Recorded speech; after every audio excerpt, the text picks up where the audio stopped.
All right. Hey guys. It's me starting all over again. Okay, so Warren's I'm getting old, 67, right? This is what 67 looks like. Okay, maybe if I got my haircut, it'd look a lot more gray. I've noticed that. Usually if once it doesn't look that bad now, right? My mom always says, "You're not gray anywhere." Yes, I am. There's gray hair. And also I got receding hairline, which is why I'm letting the bangs grow. And I just don't feel the need to shave. It's minus 400 degrees outside, so I need to, it's like a scarf. Anyhow, um, Warren's YouTube channel, right? I'm not going to podcast. I'm not really up to that yet. Again, I'm old. I'm 67. Sometimes I say I'm 76 and that confuses people. No, I'm 67. Just turned 67, like I guess 8 days ago. So anyhow, I'm starting this story all over again. Um, Again, most everybody knows that follows this site knows my story. I'm not going to go over and over and over. Just watch previous videos. Um, but yeah, I've this is waking up. Um, it's not going that bad, but it's not going great. Um, I'm learning as I go along, right? I've gone through a lot of reading and watching other people's YouTube videos and podcasts about seniors training, and I'm learning and learning and learning. And what I'm learning is I'm not 18 anymore. I'm not even 50 anymore. Though I will say I do have a goal. Somehow I'm going to get to it. 2009. 2009, I was 50. I was 50 years old. That's 17 years ago. I was 50. And I did a lot of stuff that year. That was like probably that in 2010, leading up to those 2 years, was like busy, busy, busy doing lots of stuff. 2009, I did, if I can remember all this, some of it I don't remember actually. Like I think I probably did the Coronation Triathlon, which is like Olympic distance in May. I did the Great White North Triathlon, which is a half Ironman in July. I did Ride to Conquer Cancer, I think in July as well, or that spring. I can't remember the date. I'd have to look. But I was like a $200, 200K bike ride. And then I did Ironman Canada in Penticton. I didn't finish, but it's most of you guys know why. Did the bike, I run in the or swim in the bike, and I just was not up to doing the run. I barfed at some point. And then I did New York Marathon. I mean, that was 2009. So that's a lot of training, a lot of racing. That was my life up until then. 2010, I came back to did Ironman Canada again and did the whole thing. And then after that, I said I was going to take some time off and get healed. I was hoping to get rid of these things and get contacts. That never obviously happened. I just can't put stuff in my eyes. And I've been struggling ever since pretty much to get back to where I was. And now that I'm in my 60s, the wrong side of 60s, I'm understanding I've got to, figure this out properly. So I'm basically gone back to not quite learn to run, but I sort of learn to run is start with, we start walking more than you do run, right? But I'm going to say like a 5K or maybe a 10K. I want to get up to doing a 10K fun run in Vancouver on April 19th. It's called the Vancouver Sun Run. It's popular. Something like 45,000 people take part in it. Um, and I want an excuse to go to Vancouver. I actually just changed my flight. Usually I just go for 4 days. This time I'm going on the Friday, come back Tuesday. I want to spend time in Vancouver and I don't like rushing. I've never liked flying home the day after, whether a marathon or half marathon or anything. I want that Monday. So many times I've taken, especially out of Victoria, you get on the plane out of Victoria on the Monday after the marathon, and I've never done this. I refuse to ever do this where you're hobbling along and people are walking upstairs backwards and stuff. Yeah, you ran a marathon or a half marathon or whatever, right? But you didn't, it's, yes, it's hard. Yes, you've got to recover, but still, if you did the training, you shouldn't be hobbling along like just won a ultra marathon, right? It's so I refuse to ever do that. I'd just get on the plane and sit down and be quiet about it. But others would come in with their medals and stuff and whatever. I get that you want to brag a bit. But I like that Monday to recover after the race. I like to spend my time where I am. Because imagine, I remember going to New York when I did New York. The guy I was sharing the room with, he arrived there on the Saturday, left on the Monday. You're in New York. Um, Seriously, all you wanted to do was do the marathon? Yeah, I walked a lot more than I should have ever have, and that may have reflected in my time in the marathon. But leading up to it, yeah, I explored New York, Manhattan like crazy. The next day after the marathon, I got lost getting back to um, the what's a place called in New York where you in Manhattan or Central Park where you get your medals and stuff and whatever your clothes and stuff for finishing the marathon. Um, I can't remember, but the name I had another thing about being 67. Tavern on the Green, and I got lost. I ended up getting off the SkyTrain, getting off subway at I think Canal Street, walked up, and for some reason took a road that took me right through Central Park, and I had to turn and walk all the way back the day after running the marathon. And then of course I walked across the Brooklyn Bridge, right? Because first of all, I was dying for hot dog with sauerkraut. If you've never tried it, you don't know what I'm talking about. Amazing walk. Get to that other side, get that spot where that bench is, and see Manhattan from there. It was nighttime, but still was pretty iconic. And then walking back the day after doing the New York Marathon. So yeah, I traveled because I wanted to travel and see New York. It just wasn't to do the marathon. So yeah, that's when I traveled to do something. Yeah, that's what I do. Anyhow, I was going to talk more about just getting started over all over again, and what I want this to be. As I keep changing this YouTube channel and this what it's not a podcast. I'm not doing podcasts, but think of it like a podcast. At some point, I'd like to have guest speakers in on this. This is a Zoom, so people can join me if you want. Right now, I'm doing Thursdays, and I'm going to stick to doing Thursdays. Today I'm doing it early. It's 3 o'clock. I'd like to do it more like maybe a 7 o'clock thing or 6:30 thing.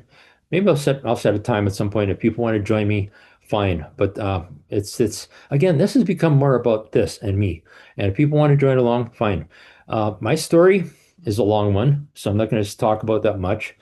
I like to think of something. I don't like the idea of personal trainer ever. I have trained, I have taken courses. I don't know if I got, no, I don't have my diploma back here, but I have trained to be an instructor. I didn't like a lot of it. It's just a little bit more than I thought I'd ever do. Because really, personal trainers, there's some great, there's some not so great. Some can't understand why you can't run as fast and as quick and as strong as they do. Others are really great. They will design a plan for you. There's a lot of great ones online right now too that are, I think, are amazing. I'm not going to plug any of them right now, but I'll make that maybe next week. But a lot of times it's yourself, right? There's lots of stuff you can read. There's lots of stuff online. Um, you're going to know people that you can train. If you're in Calgary right now and you're training for the Calgary Marathon, there's actually a free course for women to train for the Calgary Marathon. I forget how many hundreds of people have signed up for that already. But wow, right? A free training program, a a free training clinic with for the Calgary Marathon in May. You should be doing training right now anyhow, because with it being in May, you start training in December. So yeah, it'd be good to do. But there's so many opportunities like that. I don't think personal trainers, it's a niche, and if you want that, for sure. It's like playing guitar and learning how to play guitar on your own or taking lessons. One's going to take longer than the other, but you may get all the same place, right? Anyhow, so my story, I've run 10 marathons, including New York, Vancouver and Victoria a bunch of times, Edmonton as well. I've done halves, I've done every other distance running. I've done the Ironman Canada a couple times, triathlon, and I've done other triathlons, half Ironman, uh, Olympic distance triathlons. Done as a team some ultras through like Death Race and Grand Cache, Sinister Step 7, and Crow's Nest Pass. Never won anything. I think the best I ever did, I won a third place in my age group for a 10K or here in Edmonton at one point. They had to phone me at home to tell me, by the way, you won a medal. Big deal. One year our Death Race team came in third in a mixed team, and we kind of cheated because we kept chaining people sign in. We're not supposed to do that. Shh. We had some people drop out. One of our guys ended up running 2 legs because one of the people on our team decided she didn't want to run. Uh, and we came in third. Good thing we didn't win because we would have been disqualified, I think. Anyhow, so yeah, my story, I've done a lot.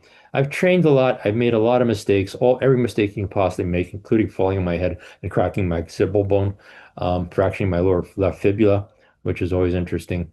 I screw up diet all the time. I don't take anything anymore. I come from the era when you did marathons, you brought Advil with you to kill the pain. Don't do that. We learned after a while that really screws up your kidneys, but some people still do that. Um, so yeah, you know where I'm coming from. And I'm just trying to get back back to when I've done marathons since 2010, 2011, but one year as a pace bunny, which was really terrible. It's I appreciate pace bunnies. I've been trying to do that. It's because man, they do a really good job. There's some that maybe aren't I've heard that aren't that good, but I've had some that are amazing. And they just make sure you finish the time you want, and they're patient. And with me, that's what you need a lot. So first thing that's most important, I'm going to say for if you're starting out like I am, is your personal health. I've got a doctor's appointment coming up because there's a few things not right. One I think is just a personal injury. I'm not sure what the heck it is. It's underneath my left side, underneath my I guess rib cage. It might be a stomach problem. I'm not sure, but I'm gonna let the doctor figure that out. I don't like taking stuff ever. I'll take some supplements right now. I'll talk about that at some point.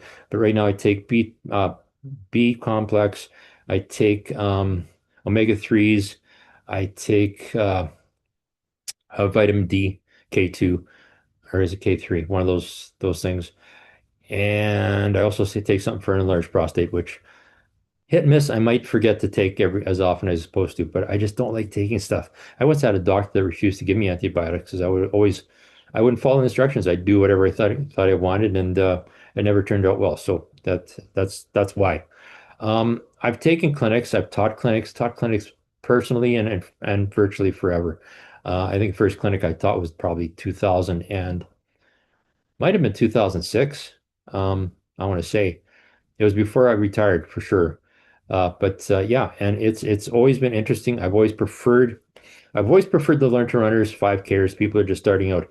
Once you get into the especially the half and full marathoners, yes, there's a lot of people that want to learn everything. There's also a lot of people that already know. They want the clinic more for incentive, motivation, which is fine. But I like taking people that have never run before and get into the point where they can actually run a 5, 10, or 5 or a 10K. That's for me, that's the big thing. First of all, just seeing them run and seeing them run years afterwards. That's a big thing. I remember going for a run one day, one Saturday morning with a group of friends, and we're going through the Edmund River Valley and I crossed paths with two people that had taken clinics from me. And it was like 5 or 6 years after the clinic was over, and they're still running and they're still really doing great. One is doing triathlons like you wouldn't believe. And yeah, and some have picked up the pace and gone on to marathons. But it's nice to be the one that you see that light going on in their eyes saying, yes, I can do this. There's always somebody that can't. I'm going to say there's I'd like to say I say it flippantly sometimes that anybody can run, but there's some people that with health and physical reasons, nah, there's other things they can do. Even people that have run for a long time, there's always that point. I remember one friend, he had a stress fracture, upper thigh, could not run. He could maybe do a 5K without being in pain, but he got into biking and swimming. So there's other things. Um, I like if you're actually going to join me, just understand I'm like a cheerleader, not a personal trainer. I cheer what people do. I know a lot. I can answer a lot of questions. There's some things I don't agree with. Some things I'm not an expert on speed training. I will say that for sure. I know how to do speed training. I know how to schedule speed training. I know how to make up a training plan with speed training in it. But for me, speed is all about strength. The stronger you get, the faster you get. I'm not somebody that's ever thought I've got to do speed training. I just know the more I ran more often and paid attention to my rest days, uh, as long as I kept training and doing my 5 days a week, I just got stronger. And as I got stronger, I got faster. And as I got stronger and faster, a lot of people do. I'm going back to doing intervals. It's just an age thing. I'm going to do 10 and ones. Sometimes I'll do 21. Sometimes I'll do 30 and ones, which means 30 minutes and one. Sometimes I do distance rather than time. I'll do like a 5 minute run, 30-second walk. Sometimes do 10-mile run, 30-minute walk. A lot of times that 30-minute walk, 30-second walk or 1 minute walk. A lot of times that walk break is for one thing. Get this stuff in, hydration and nutrition. I find it hard to do running. But it's at my age, I think it sounds sucks to say that. But I just decided that's gonna be me is 10 and ones. And if I can do more than 10 and ones, I'll do more than 10 and ones. But I'm also probably the most self-conscious person you're ever going to meet. There's a reason I like running at 6 in the morning because I don't want other people to see me running. That's actually me. So understand that. So if that's you, I've got all the advice in the world, and I'll bring that along as I talk about this stuff. Most of my runs, as should be for everybody, is building my foundation. That's building a house. You got to have a strong foundation. For me, it's almost all foundation. I will do hill repeats just because I love them so much. I do hill repeats a little different than other people. Just some saying I like the way that North November Project does hills. Just 30 minutes, whatever you want to do. If you can only do one, whatever. I don't say do two this week and then three next week and then five next week and then get your way up to 10. Why? What's the point in counting them? They're just picking at 30 minutes and saying that's how many, that's what I got from my hill repeats. Same thing for speed. Well, speed's more specific, but also specific. I like so many training plans. You only do like 2 or 3 or 4 weeks of speed training. If you're training for a marathon, shouldn't you be doing speed training all along and hills all along? I realize for people the first time, maybe that's a good plan. Maybe it's okay to just do the 4 weeks of speed training, but you're not going to build up speed that you're going to carry on for 26 miles over 4 weeks. You need to do it over time, right? Build that over time. Also, the speeds that you see in training plans, the speeds should be what you want on that day, right? You build up to that speed. It's not going to be every day. Okay, that's enough my rant. But I think foundation building is probably the key to doing anything, and understand what that does. I see a lot of people as building foundation is important, but also I think you build up your ability to run properly. Don't overthink where your feet land.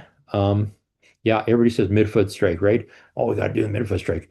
Watch the finish line of like the New York Marathon or the Boston Marathon. The top 10 guys. Yes, a lot of them will have perfect form, but a lot of them heel strike, right? There's occasionally one person that does toe strikes, but it's where the feet land beneath you. And a lot of people will watch sprinters and say, well, they land in front. No, their feet don't. They do a kick and and kick and drag, I guess I call it. It's the ABCs that you do when you're born or training or yeah, part of your training. But what they're doing is what the stride's proper, but their feet always they look like they're hitting in front of them, but that's where their feet land. Their feet land, they go over, right? So don't overthink that. And the thing about overstriding is the danger was and always has been landing on your heel, right? Well, the only reason you land on your heel is when you overstrike. Not sure what this video is doing for me. But anyhow, yeah, so we'll talk about that in the future. But building a foundation is important. And that's what I'm always all about. But I'll talk about other things over the next, let's say 10 weeks. Make that my goal. This will be 10 weeks of me yapping. So self-conscious. I'm not a big fan of running alone. I do it, but I always make sure I've got at least one day a week where I'm running with other people. Our run club. I can't do Wednesday nights with my run club anymore, so I do Sunday mornings when I can. I'm involved with events for the running, so a lot of times I can't, but whenever I can, I make sure I'm with other people. It's more social than it is about training, but it is too. It's you sort of seem to run faster when you run with other people, and some certain people you run maybe too fast than you should. Quick story, there's one friend I used to run with, haven't for a while. I'm not sure if he's even still running, but we would get together and at some point we'd be sprinting. Uh, we're different heights. He's a little bit shorter than me, but I'm going to see a lot stronger. But what would happen is I'd start running with him because I'm a taller person. My stride is a little bit longer, even though it lands underneath my body. Midfoot, it's not a midfoot strike, but lands under my center of gravity. But every step I take, he had to take like one and a little bit more just to keep up. So what would happen? He would start subconsciously speed up to keep up with me. Well, when I heard him speed up, I would speed up. Where eventually both of us are racing like crazy. And at some point, we'd look at each other and ask, "Are we supposed to be going this fast?" No, but it was fun. So I'm going to say running with other people is fun. It's social. You distract yourself while you're running. I think social running where you're doing long runs. If you can find somebody that's doing your pace, bonus. That's important. But I'm going to say running with somebody else, find a run club. I mean, in Edmonton here, we've got tons of run clubs. There's the Trail Sisters, if you're female, on Thursday nights. Probably my favorite group ever. I can't run with them, but I think what they do is amazing. There's if you're really like fast, there's a Wild Rose group who are really stinking fast. Different stores. The Running Room has run groups on Wednesday nights, officially, unofficially on Sunday. Fast Tracks has events or runs, I think on I'm for no for sure Saturday and Sundays. I'm not sure if they do weekdays anymore, but probably Wednesdays as well. But there's so many. November Project Saturday Saturday Park Run. They're pretty much all over the country. And even if you don't know of one specific official group, there's always a group. Just go to a place where you buy your running shoes, post something on Facebook anywhere, just say, hey, does anybody else run? Find somebody to go with. Um, I like the idea of asking questions all the time. That's another reason I like running with other people because you're going to run with people that have more experience than you, less experience than you, so they'll be asking you questions. But the more experience too, if you're training for a specific race, somebody in that group has done that exact run or race. So talk to them about it. Talk about the route. Talk about their training. Talk about diet. Talk about the porta potty situation. When you have other people to talk to and you learn, because the other thing I always stress when you're training or running every run teaches you something. It's always nice to journal. Okay, journal and write down just simple things. What did you learn during that run? Wintertime, what do you want to wear? That's every year it's the same thing. Most of us start out the winter wearing everything we own, and then as the winter progresses, we learn, well, maybe we don't need to wear that much. But you don't know, right? Is it minus 20 or minus 30? Does the wind chill matter? It doesn't. Wind chill quickly. Wind chills for people standing still. If you're moving, that wind chill, yes, it does affect you. Could give you frostbite, but as long as you're moving, I think it's not as important as just the basic mean temperature. I'll talk about that at some point.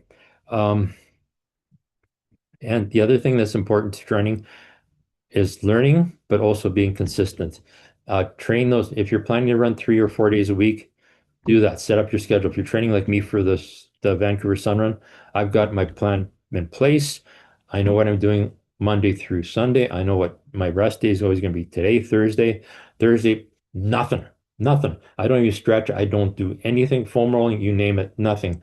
It's my day for doing stuff with family if I want to, have to, want to. It's just sitting around watching TV. I'm watching the new Tron movie, Ares, which is kind of really cool. But yeah, Thursday is my day. I don't do anything. But other days, I like cross training. I think cross training is important. I make sure I run 3 days, 3 or 4 times a week. Uh, Weights 3 times a week. I'm not Schwarzenegger. That's a bit of my history. I was at one time into doing weights and nothing else. But I like strength training. It helps prevent injuries. So I'm going to say it's good. It makes you stronger. The stronger you are, the faster you are. Um, try to swim at least once or twice a week and on my bike 3 times a week. Bike trainer now in the wintertime, summertime, I try to make sure I'm out. Something I just noticed because I'm so old, I don't like getting rid of stuff. And I just found out my bike trainer, the bike computer, it still works. It's great. I love it. But one of the sensors, the cadence sensor, no longer works. And I can no longer make it because they don't make cadence sensors anymore. So that's become a challenge. But it doesn't matter. If I have to train for 30 minutes or an hour or 2 hours, which I apparently do on Sunday, it doesn't matter. I can figure out my cadence and heart rate. That's fine. But I like the idea of cross training, which we'll talk about in the future. I've got notes now to follow. I can't always read my notes, but yeah. So anyhow, yeah. So run clubs, training with other people is important. Um, have goals. If you're a learn to run person just starting out, I think it's important just to make sure the goal is to be consistent. Making that goal to be consistent will give you motivation to be consistent, and consistency will make you motivated to do more. So I think that's goal. But I would say learn to run too. When I was teaching for running room, we had learn to runs at one time, then just 10K and half and full marathons. We never had 5K specific. Eventually we did, and eventually we had 10K, which became personal best clinics. I don't know if we had different clinics for that, but I always think 5K clinics should be to learn to run 5K. Then a 5K clinic was to be perfect that 5K distance and do 5K from day one, but just be more comfortable doing that 5K. So if you're a learn to runner person that has never run before, make the goal 5K. And I'm not going to say it's easy enough. It is a challenge, but and it doesn't have to be 10 weeks. Set it for whatever. If you want it, say you're going to take 20 weeks, that's fine, but set it now. Set that date and then decide before you even do that. For Learn to Run 5K, I think you're fine playing around with the training days and stuff. But if you're going for a half marathon, full marathon, and beyond, or triathlon, um, you want to have um, a realization that you can do what you want to do. A lot. When I was working shift work, oh my God, how I did stuff with three young people, 3 children, and married. Um, It was a struggle. It was a really struggle to get a regular schedule going. I did fine. Eventually it was just by force.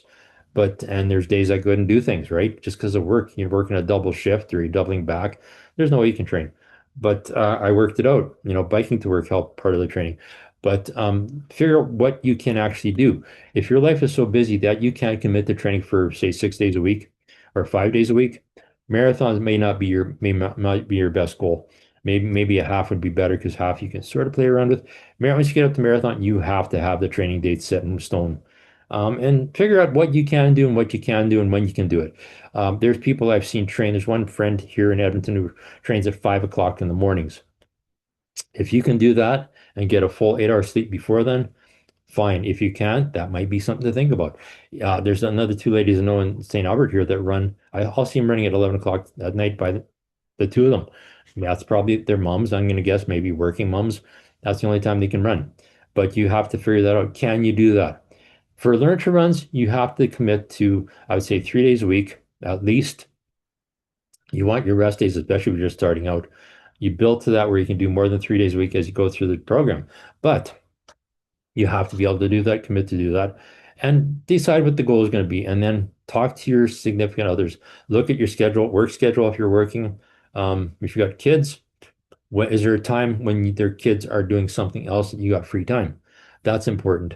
I found that was great. I mean, when I was training, my wife would go to work in the morning, my kids would go to school.